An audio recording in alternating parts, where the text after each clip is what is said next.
그러므로 내 형제들아 너희도 그리스도의 몸으로 말미암아 율법에 대하여 죽임을 당하였으니 이는 다르니 곧 죽은 자 가운데서 살아나신 이에게 가서 우리로 하나님을 위하여 열매를 맺게 하려 함이니라. 로마서 7장 4절 말씀. 네, 감사합니다. 우리가 율법에 대해서 이제 해방된다. 이것이 사실은 유대교에서 기독교로 넘어오는 굉장히 중요한 요소입니다.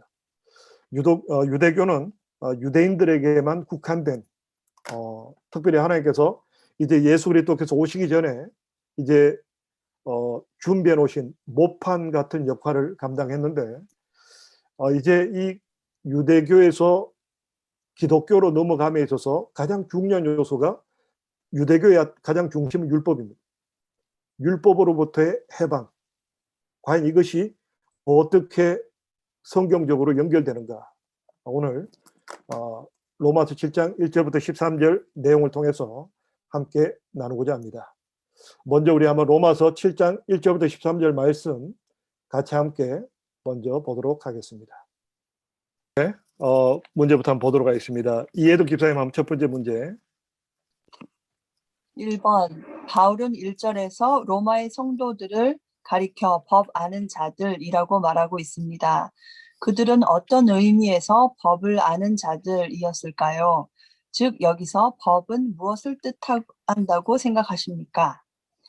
형제들아 내가 법 아는 자들에게 말하노니 너희는 율법이 사람의 살 동안만 그를 주관하는 줄을 알지 못하느냐. 로마서 7장 1절 말씀. 네.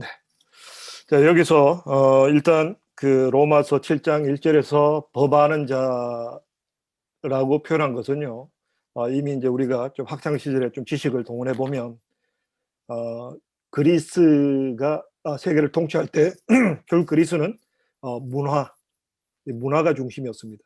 그리스 문화, 그리고 그리스 언어, 이런 어떤 문화적인 측면으로 세계를 지배했다면 결국 로마는 어떤 법, 그리고 어떤 실제적인 건축, 어떤 이런 어떤 부분이 발달했던 그런 민족입니다.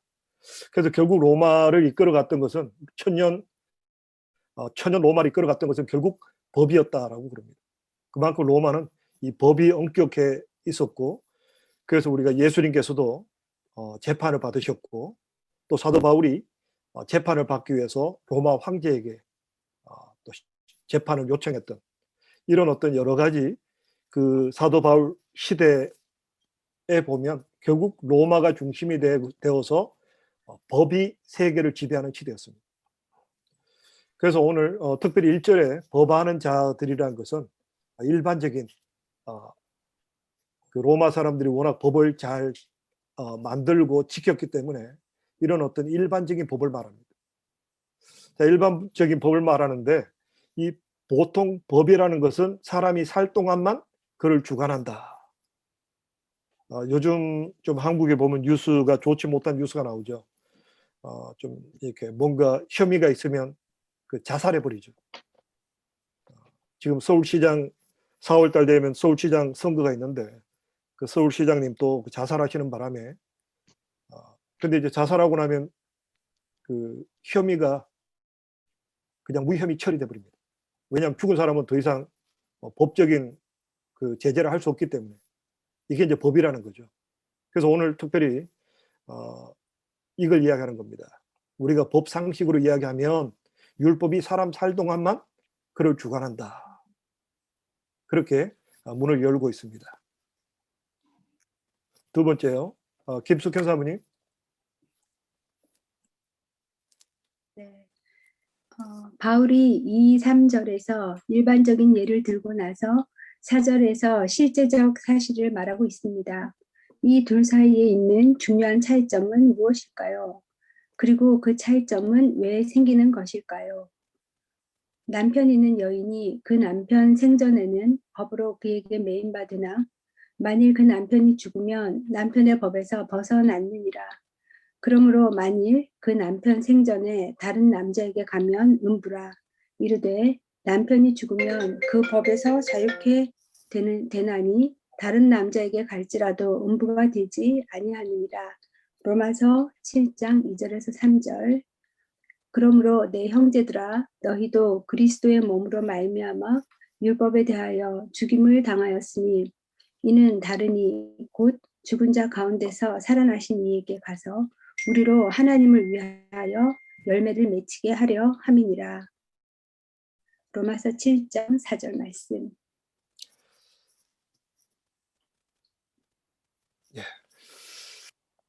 이제 세상적인 법을 이야기하면서 좀 더 구체적인 예를 들고 있습니다. 이제 부부 관계에 남편과 아내가 있는데, 뭐 현대적으로 표현하면 좀 바꾸겠습니다. 안에 있는 남편이 괜히 표현이 기분 나쁘잖아요. 그러니까 안에 있는 남편이 아내가 살아 있는데 다른 여자를 만나면 이거는 불법이죠. 근데 아내가 또 바꾸고 나니까 별로 또 좋은 건 아닌 것 같아요. 다시 바꾸겠습니다. 남편 있는 여인이 이제 남편이 있는 동안에 다른 남자를 만나면 이게 불법인데 남편이 죽었어요. 그러면 다른 남자를 만나서 재혼하는 거 이거는 불법이 아니라는 거죠.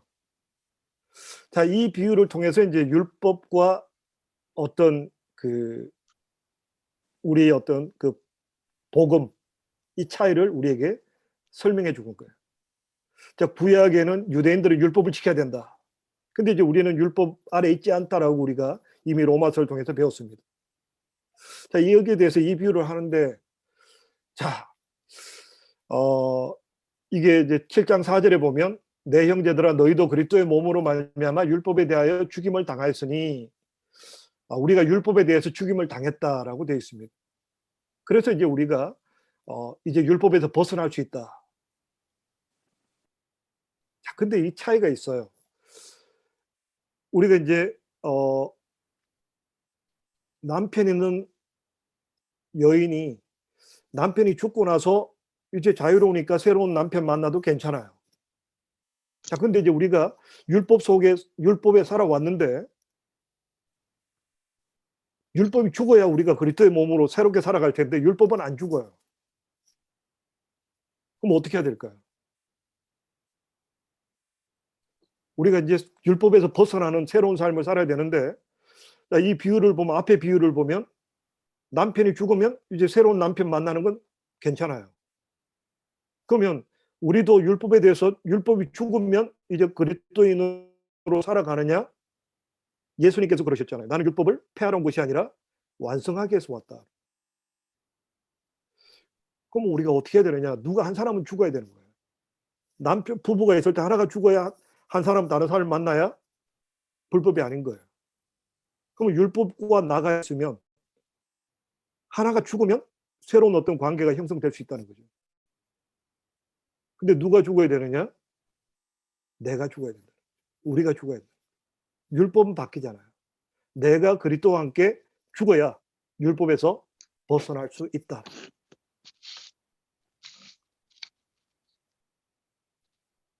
이게 이제 로마 사람들에게, 워낙 법을 따지기 좋아하는 사람들에게 이제 설명한 방식입니다. 좀 더 한번 구체적으로 계속해서 살펴보도록 하겠습니다. 예, 박을숙 권사님. 네. 우리는 어떻게 율법에 대해 죽임을 당하였습니까? 그러므로 내 형제들아 너희도 그리스도의 몸으로 말미암아 율법에 대하여 죽임을 당하였으니 이는 다르니 곧 죽은 자 가운데서 살아나신 이에게 가서 우리로 하나님을 위하여 열매를 맺게 하려 함이니라. 로마서 7장 4절 말씀. 또 너희의 범죄와 육체 무할례로 죽었던 너희를 하나님이 그와 함께 살리시고 우리에게 모든 죄를 사하시고 우리를 거스리고 우리를 대적하는 의문에 쓴 증서를 도말하시고 제하여 버리사 십자가에 못 박으시고. 골로새서 2장 13절에서 14절 말씀. 네. 자, 우리가 어떻게 율법에 대해서 죽임을 당했습니까? 하니까 성경에서는 그리스도의 몸으로 말미암아 이제 우리가 죽음을 당했다. 결국 이제 우리가 그리스도와 함께 죽을 때 우리가 율법에 대해서 자유하게 된다라는 거죠.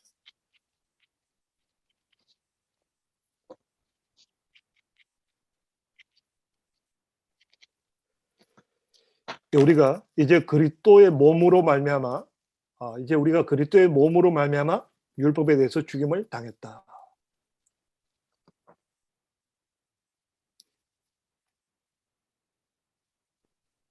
우리가 로마서에서 로마서를 보면 굉장히 그 로마서 논리적이라 그랬죠. 우리가 깨달을 수 있는 게 뭐냐면 우리가 그리스도의 몸으로 합해져서 십자가에 죽을 때 우리가 율법에 대해서 자유함을 얻게 된다는 거예요. 내가 그리스도와 함께 죽는 거예요.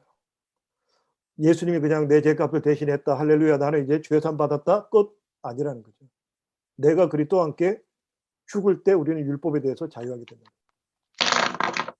이제 그리스도께서 우리의 죄값, 율법의 끝은 죽음인데 율법을 범하면 결국 심판, 죽음에 이르게 되는데 예수님께서 몸으로 십자가에 죽으심으로 말미암아 이제 율법에 대해서 이제 우리가 자유함을 얻게 되었다. 좀 더 내용을 계속해서 본문 내용을 통해서 더 깊이 들어가 보도록 하겠습니다. 자, 이현 자매님 네 번째 문제 한번 읽으시겠습니까? 네, 우리는 언제 율법에 대하여 죽임을 당하였을까요? 그러므로 내 형제들아, 너희도 그리스도의 몸으로 말미암아 율법에 대하여 죽임을 당하였으니 이는 다르니 곧 죽은 자 가운데서 살아나신 이에게 가서 우리로 하나님을 위하여 열매를 맺히게 하려 함이니라. 로마서 7장 4절 말씀. 무릇 그리스도 예수와 합하여 침례를 받은 우리는 그의 죽으심과 합하여 침례 받은 줄을 알지 못하느뇨. 로마서 6장 3절 말씀. 네. 우리가 좀 기억해야 될 것은요. 우리가 예수를 믿음으로 말미암아 이제 우리가 율법이 전혀 상관없다. 근데 그러면 결국 율법 폐지론자가 되는 거죠. 율법 필요 없다 이제. 근데 그렇지 않다라는 거죠. 우리가 율법에 대해서 자유로워지는 것은 예수 그리스도와 합해서 침례를 받을 때 그때 이제 율법에 대해서 우리가 자유로워진다는 거죠. 이게 좀 어렵나요? 그래서 사도 바울이 그래서 법적인 이야기를 한 게 뭐냐면 남편과 아내, 남편이 죽어야 다른 남자를 만나도 합법이에요. 이게 세상 어떤 법입니다. 그런 것처럼 우리가 율법에서 자유로워지기 위해서 해야 될 조건은 뭐냐면 예수 그리스도와 함께 내가 죽을 때 비로소 우리는 율법에 대해서 자유로워지는 거예요. 결국 우리가 예수님께서 내가 율법을 폐하러 온 것이 아니라 완성하기 위해 오셨다. 우리가 예수를 믿음으로 말미암아 이제 우리가 율법과 상관없다는 것이 아니라 오히려 완전히 내가 예수 그리스도와 함께 죽음으로 말미암아 율법을 완성시키는 거예요. 그래서 율법의 완성은 사랑이다. 사랑은 내 힘으로 되느냐? 안 된다는 거예요. 어떻게 사랑할 수 있습니까? 내가 죽어야 사랑이 되는 거예요. 하늘의 밀알이 떨어져서 썩어야 열매를 맺는 거예요. 사랑은 절대로 죽음 없이는 이루어지지 않는 게 그게 사랑입니다. 결국 우리가 이제 예수를 믿노라 하는 것이 이제 내가 예수를 믿고 구원받고 이제 나는 율법하고는 상관없다? 아니요. 오히려 우리는 신약시대에 와서 더 엄해지고 더 어떤 그 깊이가 더 깊어지는 거예요. 내가 예수 그리스도와 함께 죽을 때 우리가 율법에 대해서 죽음을 당하는 거예요. 내가 예수 그리스도와 함께 완전히 죽어져서 예수 그리스도와 함께 살아가는 이제 예수 그리스도의 삶을 닮아가는 그 모습을 통해서 율법이 완성돼 가는 거죠. 우리가 율법을 완성하는 삶을 살아가는 것이지 전혀 우리가 율법과 상관없이 그냥 내 아집으로 살아가는 게 그게 주님께서 원하시는 모습이 아니다라는 거예요. 우리가 이 고난주간을 보내면서 특별히 우리가 참 예수님께 내 죄를 죽으셨구나. 참 얼마나 아프셨을까. 그냥 거기서 끝나서는 안 된다는 거죠. 이제 우리가 그분의 십자가와 어떤 우리가 침례를 받음으로 이제 그분과 연합이 일어날 때 연합이 일어나서 완전히 예수 그리스도처럼 살아가는 그 모습이 주님께서 원하시는 모습이다라는 거예요. 그게 예수님의 십자가 사건에 포함된 일이라는 거예요. 우리가 그냥 예수 믿고 그냥 예수님 은혜로 그냥 내가 하고 싶은 대로 내가 살고 싶은 대로 살아가는 거 그게 아니라는 거죠. 율법하고 상관없는 것처럼 살아가는 것이 아니라 오히려 내가 예수 그리스도와 함께 죽음으로 율법에 대해서 자유로워지지만 이제는 예수 생명이 나와 함께하고 예수님의 삶을 그대로 닮아 살아야 할 책임이 우리에게 주어졌다는 거예요. 이게 새로운 사랑의 법, 의의 법이죠. 이제 우리는 율법이 아니라 이런 새로운 의의 법대로 살아가야 되는 것이 하나님의 자녀들이다. 좀 더 계속해서 내용을 보도록 하겠습니다. 예, 김원영 집사님.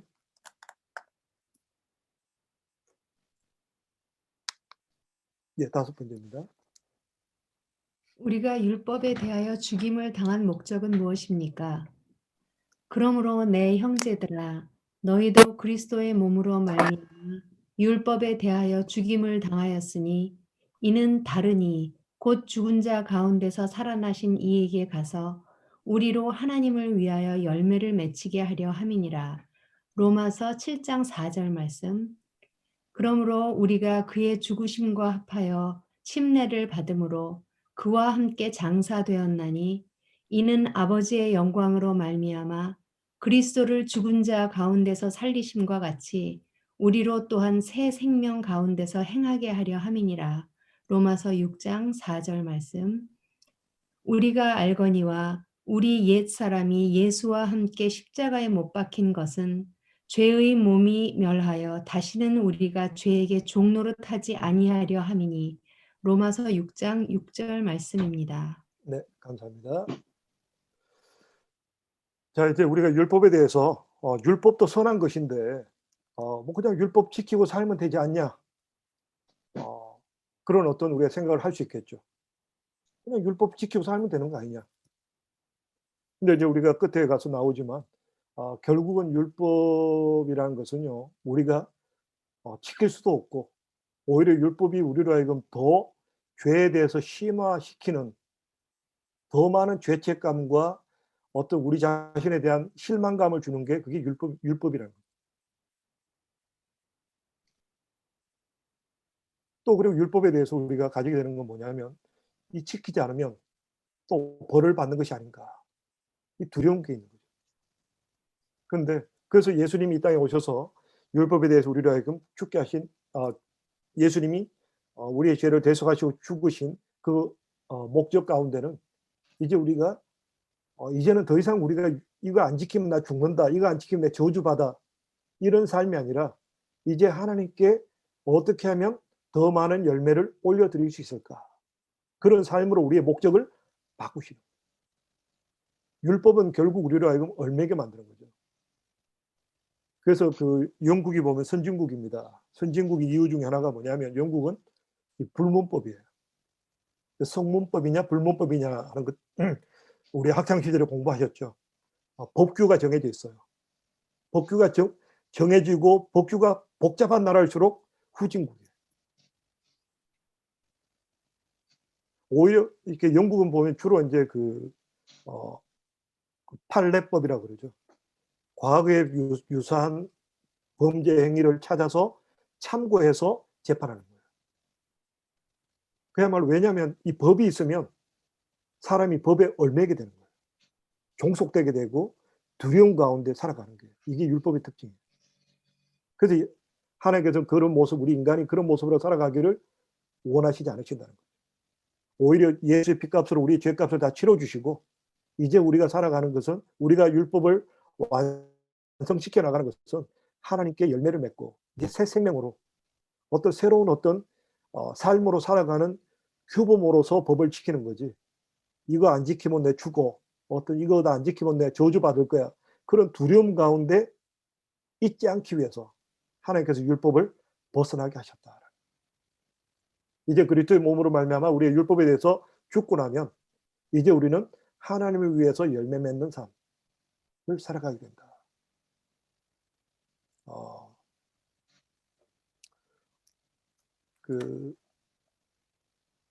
여기 캐톨릭에 대한 이야기인데요. 우리나라에 95년이었나요? 94년이었나요? 그 삼풍백화점, 강남의 삼풍백화점이 이제 무너졌죠. 무너지고 나서 이제 여러 가지 뉴스가 나왔는데, 이제 자원봉사자들이 이제 와서 이제 복구를 도왔는데, 그때 이제 마지막까지 처음에는 여러 단체에서 와서 이렇게 도왔는데, 결국 이제 마지막까지 남았던 기관이 두 기관이 있다 그래요. 하나가 캐톨릭이고, 하나가 사랑의 교회였다. 이제 그런 뉴스가 있었는데, 근데 사랑의 교회는 워낙 이제 말씀으로 잘 다져졌고 참 성숙한 교회이기 때문에 참 아름다운 모습이었다 보는데, 그렇다면 왜 캐톨릭에서는 왜 그랬을까? 그래서 어떤 분들은 캐톨릭에 대해서 칭찬하는 분들이 많아요. 캐톨릭은 뭐 착한 일도 참 많이 하고, 참 그런 또 사회 봉사도 많이 하고 잘하지 않냐? 물론 그런 모습은 참 아름다운 모습이죠. 그런데 캐톨릭에 있어서 그렇게 어떤 봉사 활동을 하는 이유가 뭐냐? 좀 여기에 들어가 보시면 캐톨릭에서는 이 교리 가운데 우리가 구원을 받기 위해서는 어떤 공로가 필요하다는 그 교리가 들어가 있어요. 뭔가 구원받기 위해서 봉사활동을 하는 거예요. 이거는 성경하고 안 맞는 거예요. 성경이 우리에게 가르치는 것은요, 율법에서 완전히 벗어나서 이제 구원 문제는 예수를 믿음으로 예수 안에서 모든 게 다 해결됐어요.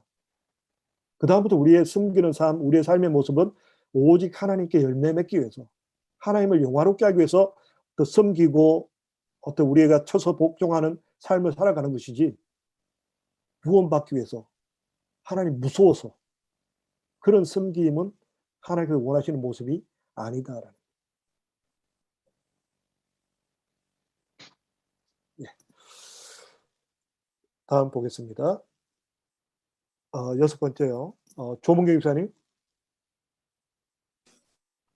우리가 육신에 있을 때에는 무엇을 위하여 열매를 맺었습니까? 왜 그렇게 되었습니까? 우리가 육신에 있을 때에는 율법으로 말미암는 죄의 정욕이 우리 지체 중에 역사하여 우리로 사망을 위하여 열매를 맺게 하였더니. 로마서 7장 5절 말씀. 우리가 육신에 있을 때는 무엇을 위해서 열매를 맺었습니까? 결국 사망을 위해서 열매를 맺었다. 결국 우리가 육신으로 어떤 우리의 욕구대로 살아가면 결국은 죽음에 이를 수밖에 없다. 이것이 정해져 있는 답이라는 거죠. 적어도 우리는 인생에 대해서 좀 더 깊이 있게 좀 생각해 볼 필요가 있다는 거죠. 우리가 지금 당장 내가 편안하고 내가 하고 싶은 대로 내가 원하는 대로 살아가는 것이 과연 어떤 열매를 맺게 되는가? 결국 사망에 이르게 된다. 분명히 어떤 사람이 병이 있는데 약을 먹고 음식을 조심해야 된다. 근데 난 지금 당장 귀찮아. 나 먹고 싶은 대로 먹고 나 살고 싶은 대로 살 거야. 그러면 반드시 그 대가를 치르게 되겠다. 우리 인생은 그렇다는 거죠. 우리 인생은 우리가 마음대로 살 만큼 그렇게 긴 인생이 아니고요. 또 우리가 내 마음대로 살아도 되는 어떤 그런 거기에 대해서 반드시 책임을 묻는 것이 그게 인생이라는 거예요. 그게 하나님께서 설계하신 인생이라는 겁니다. 우리는 그 틀 속에 살아가는 거예요. 나는 자유로워. 실제로 우리 시골에 좀 그랬었습니다. 시골에 보면 그 할아버지 때는 부자였는데 옛날 말에 부자 3대 못 간다 그래서 손자 때 가서 이렇게 좀 가난해진 친구들이 있었어요. 거기 보면 할아버지나 아버지가 도박하고 막 내 돈이니까 내 마음대로 쓰고 인생 즐겁게 살자 살았는데 그 결과 그 자녀들의 삶이 비참해져요. 인생은 뿌린 대로 거두는 거예요. 결국 우리는 이 영적 법칙까지 들어가 보면요. 결국 우리가 내 욕망대로, 내 정욕대로, 내 살고 싶은 대로 살면 결국은 사망에 이르게 된다. 결국 우리 자녀들도 마찬가지입니다. 사랑이라는 것이 나는 사랑이라고 했는데 나중에 보면 엄마 아빠 나 언제 사랑하셨어요? 엄마 하고 싶은 대로 했지. 아빠 하고 싶은 대로 했지. 언제 나 사랑하셨어요? 이게 보면 뭐 어머니 교실 뭐 이런데 들어가 보면 자주 듣게 되는 소식입니다. 분명 엄마 아빠는 뼈 빠지게 더구나 이민 역사를 보면 미국 이민간 분들 보면 막 자식을 위해서 막 헌신해서 그야말로 평생을 고생해서 자식을 키워놨더니 엄마 아빠 나 언제 사랑했어요? 나는 엄마 아빠 사랑한 적 없어요. 엄마 아빠가 나 사랑받았다고 난 느낀 적이 없어요. 왜요? 우리 욕심대로 내 욕심대로 했는데 내 욕심에는 그게 사랑이라고 생각했는데 상대방은 그게 사랑이 아니라고 느끼는 거예요. 그래서 우리가 성경을 통해서 우리가 진짜 사랑이 뭔지 어떻게 사는 것이 올바른 것인지를 우리가 말씀을 통해서 배워나가야 돼요. 무조건 우리가 본성대로 살아가는 게 아닐 때가 많다는 거죠. 우리의 본성이 좋은 면도 때때로 어떤 모성애가 있고 좋은 면도 있지만 우리의 본성은 악한 것이 더 많다는 거죠. 내가 좋은 대로 내가 편한 대로 하고 나면 반드시 사망이라는 열매가 맺히게 되어 있다. 그래서 우리가 말씀을 부지런히 복 있는 사람이 누굽니까? 여호와의 말씀을 주야로 묵상하여 그 가운데 기록한 대로 지키는 자가 복이 있다. 그래야 뭔가 삶의 열매가 맺히고 뭔가 순리대로 말씀의 원리대로 살아가야 열매가 맺히지. 그냥 내 하고 싶은 대로 사랑하고 내가 그냥 내 나름대로 잘했다. 그게 통용이 되지 않는다는 거예요. 우리 인생이 그렇게 쉽지 않다는 거죠. 그래서 예수님이 수고 무거운 짐진들아 다 내게로 오라. 내가 너희를 쉬게 하리라. 나는 마음이 온유하고 겸손하니 나의 멍에를 메고 내게 배우라. 그리하면 쉼을 얻으리니. 예수님의 멍에를 함께 메어야 됩니다. 예수의 멍에를 메고 배워 나갈 때 우리가 자유로움을 경험하는 거지. 예수의 멍에를 메지 않고 그냥 내가 하고 싶은 대로 살아가면 결국은 사망밖에는 이르지 못한다. 계속 성경 그걸 반복해서 우리에게 이야기하고 있습니다. 7번째요. 강함 집사님. 6절의 의문에 묻은 것이란 무엇을 뜻하는 것일까요? 이제는 우리가 얽매였던 것을 다하여 죽었으므로 율법에서 벗어났으니 이러므로 우리가 영의 새로운 것으로 섬길 것이요 의문에 묵은 것으로 아니할지라. 로마서 7장 6절 말씀. 우리를 거스리고 우리를 대적하는 의문에 쓴 증서를 도말하시고 제하여 버리사 십자가 못 박으시고. 그리스도 2장 14절. 예, 감사합니다. 이게 한자 글이라서 어렵습니다. 뭐 의문 그러니까 뭐 대단한 것 같은데 그래서 이제 다른 번역에 보면 조문이라는 표현을 쓰고 있습니다. 법조문. 그러니까 우리가 법전이죠. 페이퍼로 된 법전, 율법. 그 의문에 묵은 것 중 우리가 구약을 보면 두루마리에 이렇게 율법을 다 썼는 그걸 말하는 거예요. 율법에 쓰여진 그야말로 페이퍼에 글씨로 쓰여진 이런 어떤 올드한 법이 아니라 이제는 성령의 새로운 법으로 이렇게 교체가 됐다. 영의 새로운 것, 새로운 어떤 성령께서 주시는, 이제 성령께서 각자에게 말씀하시고 깨닫게 하시는, 이제 율법이 필요 없다는 것이 아니라 율법이 기본적인 어떤 규범이 기준이 되고, 근데 이 기준을 가지고 이제 성령께서 우리 삶에 적용시켜 주시는 거예요. 이런 시대가 도래했다.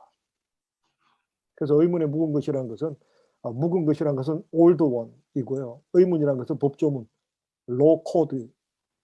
그야말로 그냥 그냥 페이퍼로 된 법조문. 예. 어떤 법조문에 써여진 율법으로 한 것이 아니라 이제는 영의 새로운 것으로 섬길 것이다. 점점 이제 우리가 좀 깊이 들어가고 있습니다.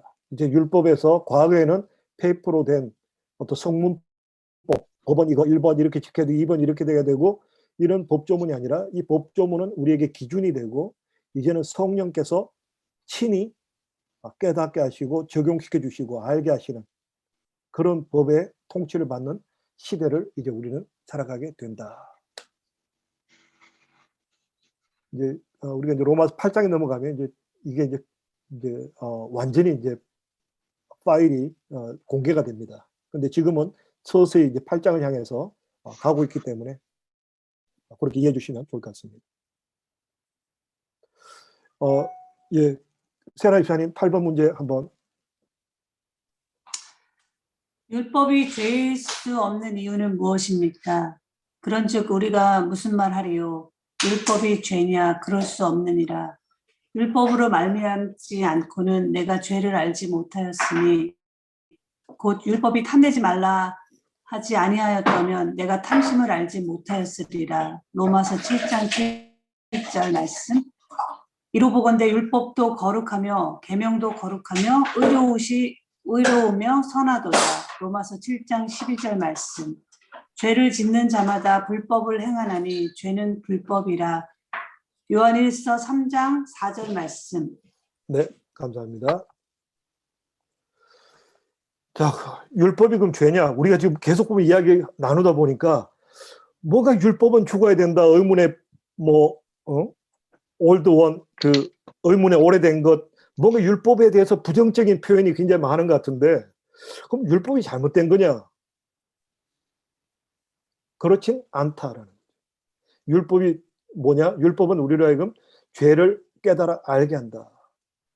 그래서 율법은 거룩하고 율법의 계명도 거룩하고 의로우며 선하다. 우리가 이제 그런 거죠. 제가 이제 그 한국에서 그 면허 시험 공부하면서 생각한 게 그 면허 시험 공부하면서 그 책에 있는 대로만 운전하면 교통사고 날 일이 없더라고요.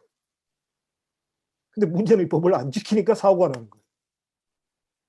그렇게처럼 율법이 보면 뭔가 예수님 오셔서 이제 뭔가 율법을 완성시키는데 이제 율법의 새로운 율법, 어떤 성령으로 말미암는 새로운 법, 이제 율법의 어떤 굴레에서 벗어나서 이제 하나님께 영광 돌리는 어떤 새로운 어떤 법에 대해서 이야기하니까 기존의 율법에 대해서 굉장히 부정적으로 이렇게 생각되어지는 거예요. 기존의 율법이 잘못된 거냐? 그렇진 않다. 율법이 분명히 거룩하고 계명도 거룩하고 의로우며 선하다. 우리가 다음 주에 이 부분에 대해서 좀 더 한번 깊이 들어갈 겁니다. 분명한 것은 율법은 절대로 나쁜 것이 아니다.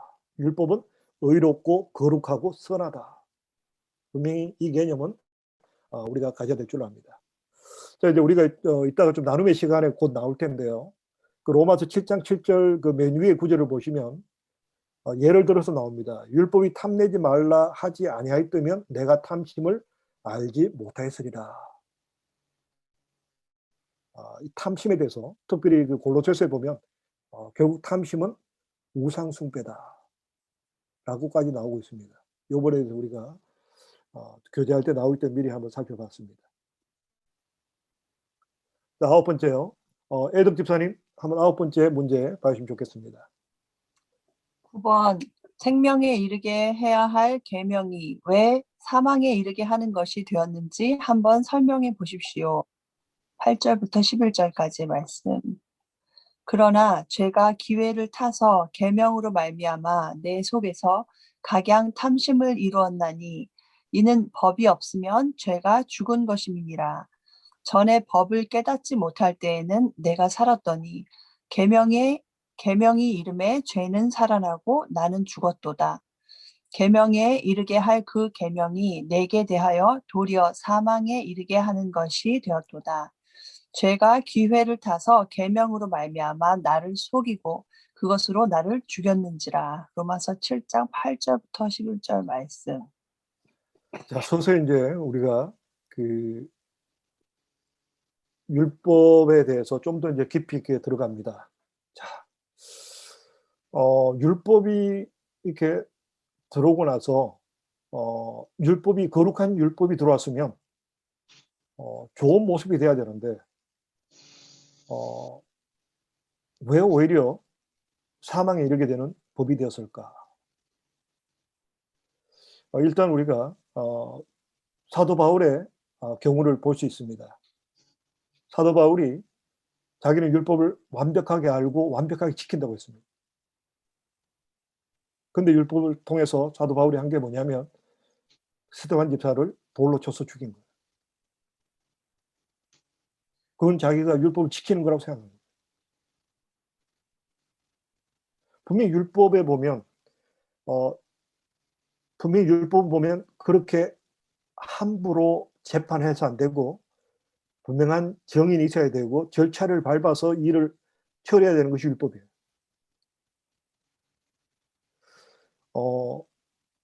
또한 우리가 좀 확장해 보면 이 유대인들, 특히 바리새인들이 율법을 엄격하게 지키는 사람들입니다. 그런데 우리가 예수님이 이 땅에 오셔서 공생의 세월 동안 가장 책망을 많이 받고 저주를 받았던 사람들이 누구냐면 바로 바리새인들이에요. 이것이 참 우리에게 시사하는 바가 많습니다. 여기서 우리가 계속 나오는 게 뭐냐면 각양 탐심이라는 단어가 나옵니다. 우리 인간의 어떤 그 속에 있는 어떤 깊은 속에 있는 어떤 욕망들, 욕심들이 있어요.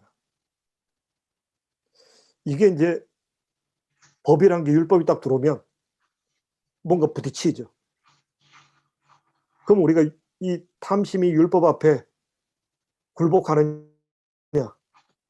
안 그런다는 거죠.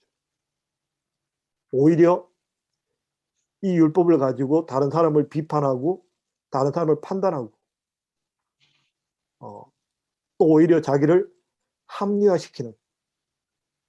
그래서 유대인들이 범했던 죄가 뭡니까? 고르반이라는 게 있었죠.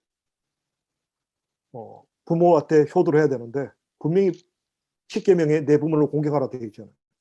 근데 하나님께 드리면 부모한테 안 드려도 된다. 그러니까 율법을 합리화시키고 자기의 욕망, 부모 섬기고 귀찮은 거죠. 그러니까 보면 하나님께서 왜 부모를 공경하라 그랬겠어요? 자녀들을 사랑해라. 그렇게 안 나와요. 성경에서 자녀 사랑하는 거 안 나옵니다. 왜요? 우리 본능적으로 자녀를 사랑해요. 근데 부모를 공경하는 그만큼 어렵다는 거예요.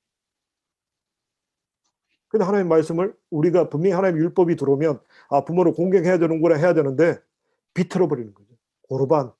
하나님께 드렸으니까 됐다. 나는 하나님께 드렸으니까 부모한테 할 도리 안 해도 된다. 이렇게 자꾸 편법을 만들어 버려요. 이게 인간이라는 거죠. 법은 분명히 거룩한데 우리 인간은 법 앞에 서면 우리 어떤 이 법보다 더 강력한 이 탐심, 이 욕심이 법을 뛰어넘거나 법을 피해간다. 오히려 법을 이용해서 자기를 합리화시키고 오히려 이 법을 이용해서 다른 사람을 억압하는 수단으로 사용하는 것이 이게 인간이라는 거예요. 이게 구약 시대의 어떤 모습이죠. 결국 율법을 가장 잘 지킨다고 했던 제사장과 바리새인들이 중심이 돼서 예수님을 십자가에 못 박은 거예요. 예수님이 그러셨죠. 예수님이 하나님이시잖아요. 하나님이 질문하십니다. 내가 무슨 죄가 있냐? 인간에게 물었더니 인간이 하나님을 죄인으로 못 박아버렸어요. 자기들은 의롭고 오히려 하나님이 의롭지 못하다, 죄인이다라고 해서 십자가에 못 박은 거예요. 이게 법이에요. 이 법이라는 것이, 그래서 법이라는 것이 참 우리 가끔 나오죠. 유전 무죄, 무전 유죄. 어떤 끔찍한 죄를 지어도 돈 있고 힘 있는 사람은 빠져나오고, 아주 작은 죄를 지어도 힘 없고 빽 없는 사람은 교도소에 들어가는 장발장 같은, 이게 법이라는 거죠.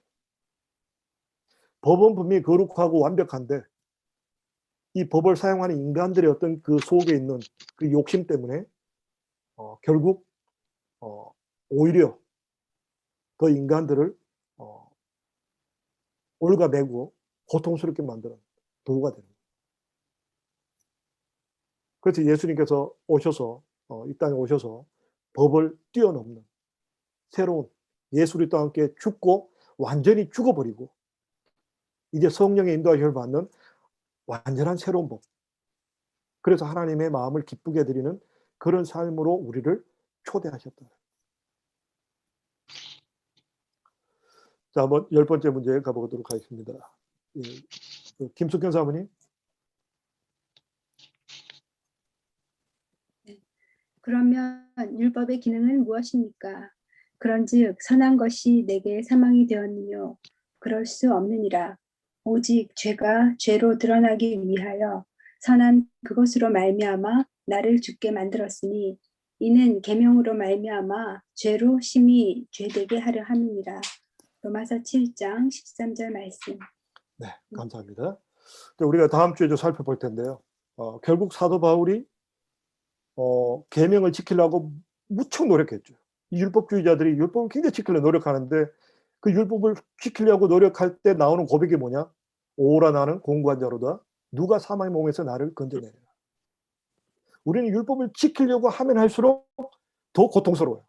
왜요? 우리 속에 있는 탐심, 절대로 우리를 포기하지 않는 거예요. 자기를 합리화시키고 자기를 드러내고 싶고 다른 사람을 공격하는 수단으로 이 율법을 사용하는 이런 모습이 자기를 자꾸 변명하는, 오히려 더 하나님 앞에 자기 자신을 어떤 변명하는 수단으로 율법을 사용하는 어떤 그런 모습으로 결국 이 계명이 들어오게 되면 우리가 하나님 말씀대로 살아야지 하면 오히려 더 죄가 더 심해진다. 죄책감이 더 심해져요. 그럼 어떻게 될까? 결국 사도 바울이 오라 나는 공고한 사람이다. 누가 사망의 몸에서 나를 건져내려. 우리가 다음 주에 또 다루겠지만 이 사망의 몸에서 건져내려는 표현은 뭐냐면 유대인의 그 로마의 어떤 법 가운데 어떤 죄수들을 징계하는 법 중에 이 시체하고 살아있는 이 죄수를 마주보게 하고 묶어버려요. 그럼 이 시체 속에서 나오는 온갖 어떤 나쁜 것들이, 세균들이 살아있는 사람에게 들어가서 서서히 이 죄수를 죽게 만드는 거예요. 율법이 우리를 그렇게 만든다는 거예요. 우리가 율법을 지키려고 하면 할수록, 그래서 우리가 율법 별로 좋아할 필요 없다는 거예요. 너무 율법. 결국 율법은요, 우리를 더욱더 고통스럽게 만들어요. 그래서 우리 주님 가르친 기도문에 보면 뭐라고 그럽니까? 우리가 우리의 죄를 용서한 것처럼 우리의 죄를 용서하여 주시옵소서. 우리가 그냥 율법 앞에 그렇게 살지 못하는 연약함에 대해서 고백하고 용서받고 용서받은 우리가 또 다른 사람을 허물을 용서하고, 그것이 주님께서 원하시는 모습이에요. 이게 율법의 역할입니다. 우리는 우리 속에 있는 탐심들, 우리 속에 있는 어떤 디자이어, 욕망들을 이길 수 없어요. 아무리 노력해도, 인간의 의지를 가지고 노력해도 우리 인간의 그 숨어 있는 그 욕망들 없어지잖아요. 이것이 끊임없이 우리를 낙심시키고 근심시키고, 심지어는 이것이 우리를 합리화시키고 우리를 하여금 더욱더 수렁으로 이끌어간다.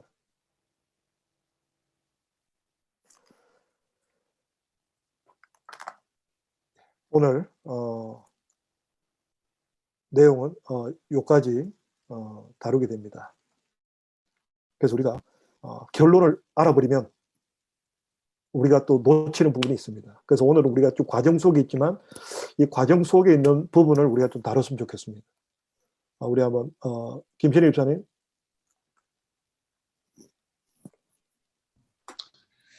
당신은 당신 속에 거하는 탐심에 대해 어떻게 해결하고 있습니까? 오늘 성경 공부를 통해 당신은 무엇을 배웠습니까?